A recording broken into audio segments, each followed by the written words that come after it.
Hello. Hello, ayan. So, share lang ako sa inyo mga kapatid yung nangyari. Ayan. Nung first day ko na pumunta ako sa labas, ayan, nung nag-share ako doon, nung Miyerkules, hindi ko alam kung anong date nun. Basta nitong Miyerkules lang na isinave ko yung video. Yan. So, nakasave yan sa TikTok, sa YouTube, saka sa Facebook, yung mga video na yon. So, yun nga, nag-share ako doon. Ayan. So, talagang sinare ko yun simula nung nangyari, yung ginawa ng kaaway, ginawa ng kaaway sa mananampalataya. Tapos, yung revelation na yon na ipinagkaloob sa akin ng Panginoon. Siyempre, hindi ko maintindihan kung hindi yung pinagkaloob sa akin ng Panginoon. Yung revelation na yon talagang maraming nangyari pa bago ko po maintindihan yung revelation na yon na ipinaintindi sa akin ng Panginoon, yung sa patnubay ng Holy Spirit. Na talagang grabe ang pinagdaanan ko sa revelation na yon. Halos maranasan ko din yung nangyari kay Job. So, bago ko naintindihan yun. Ayan. So, maawa ng Panginoon at ito, masaya, ika nga still in Jesus. Ayan. Thank you, Lord Jesus. Thank you po, Holy Father. Thank you, Holy Spirit. Yun na nga, nung nag-share ako nung Miyerkules, so, yung kwento ni Job, ayun, na-share ko yun sa public hanggang sa nangyari sa Panginoong Jesucristo, dahil ang Panginoon man ay nakaranas nga po ng temptation sa gawa ng dyablo. So, kahit ang si Job na isang mananampalataya na tumalikod sa kasalanan ay nakaranas din ng pantutorture. So, at marami pang nangyari kay Job. Ayun. Pero hindi naman lahat nangyari yun sa akin. At awa ng Panginoon ay na-open ako sa revelation na yun na pinahayag sa akin ng Panginoon. Pero nakaranas talaga ako ng maraming yung hindi ko inaasahan na mangyayari sa akin. So, pero at least, thank you Lord, at naka-survive. Thank you Lord Jesus, thank you Holy Father. At yun na nga, nung mag-share ako sa labas, sa public, ayun, so, nakakatuwa naman, pagka naintindihan mo, na ipinaintindi sa iyo ng Panginoon, tapos na-gets mo, naintindihan mo.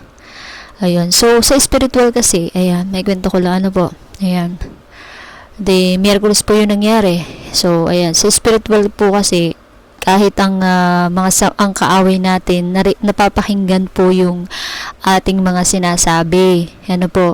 Kaya, doon pa lang sa ating mga sinasabi, kapag hindi tunay yung sinasabi mo, kapag ikaw nagsisinungaling, nagiging open ka sa kaaway.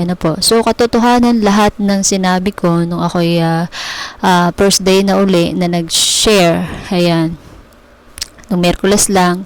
So, lahat yun ay nakalagay sa Bible.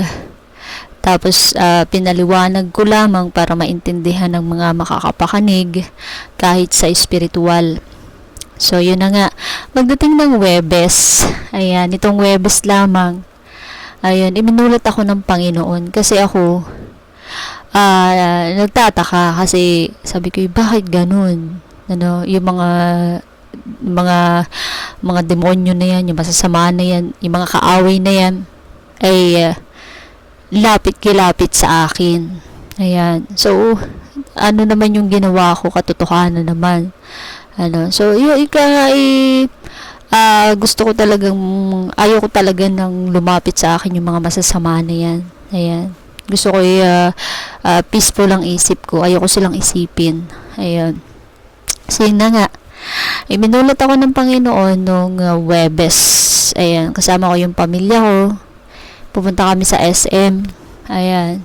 So, habang naghihintay ako sa sasakyan, kasi sinusundo nung asawa ko yung mga bata, so, yun, minulat ako doon ng Panginoon. Grabe na, habang nandoon yung kaaway sa paligid ko.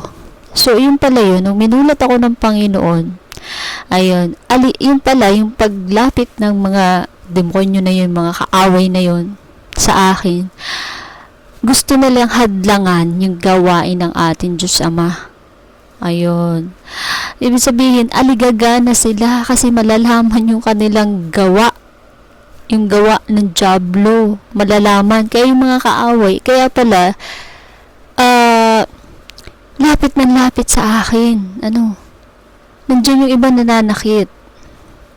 Yun pala, yung mga kaaway na yan, aligaga na sila kasi yun na nga, hindi na sila magkaintindihan. Yung revelation na ginawa ko nung Miyerkules, nalaman. Yung sekreto nila na ginagawa nila sa mga taong nalaman.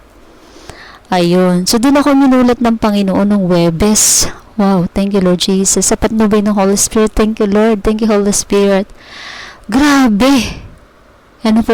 Grabe. Tapos, yung nalaman ko yung revelation na yun, yung katotohanan na yun, so yun, peaceful. Naglap sila, lumayas na sila. Nung nakita ko sila, nung ipinakita ng Diyos Ama, yung mga kaaway na hindi na sila magkaintindihan do sa revelation na yun, ayun, nung nalaman ko na doon pala yun, at yung mga kaaway, ayun, umalis na sila. Peaceful. Naging peaceful. Ayun. So, ayun, thank you Lord Jesus. Ganun. Wow. Kasi sa spiritual kasi, yung bawat kataga ng salita natin, minsan maaring makapagbukas ng pintuan sa kanila. Kaya, napakahalaga yung sasabihin mo, o yung bawat katagang sinasabi mo, mag-iingat ka. Kasi sa spiritual, nandiyan kasi yung kaaway, nakaabang. Para hindi ka maging open sa kaaway. Kaya laging isipin mo bago ka magsalita kung tama ba yung sasabihin mo, or kung hindi maganda na magbubukas sa'yo ng pintuan para ikaw ay maging open sa masama. Ayun. Wow. Thank you Lord Jesus. Thank you Lord. Wow. Kaya ayun, masaya ako kasi naumulat ako ng Panginoon. Ayun. So, at saka meron pa din na nangyari din sa akin na syempre, ang dami kong katanungan pa noon pa yun. Ayun, kung bakit nangyayari ito sa akin, sa spiritual. Ayun. So, iminumulat din ako ng Panginoon pero hindi ko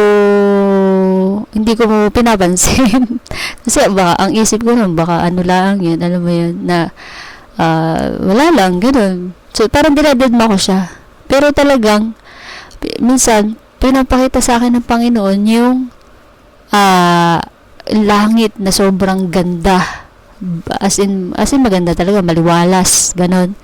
So, naisip ko, pagka ako'y maraming katanungan, katulad ng mga nakarang araw na hindi ko pa naiintindihan yung revelation ng Panginoon.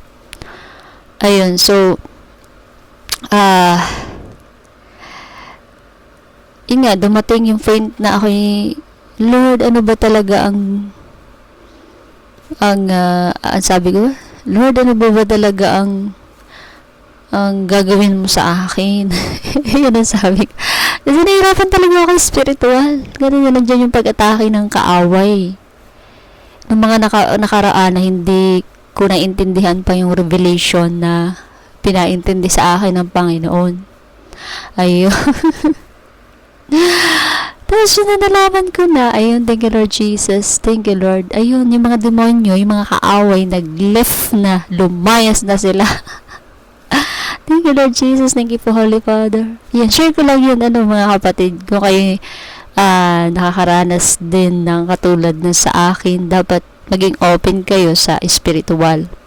Maging open kayo sa spiritual na nangyayari. Amen. maging open kayo sa Panginoon.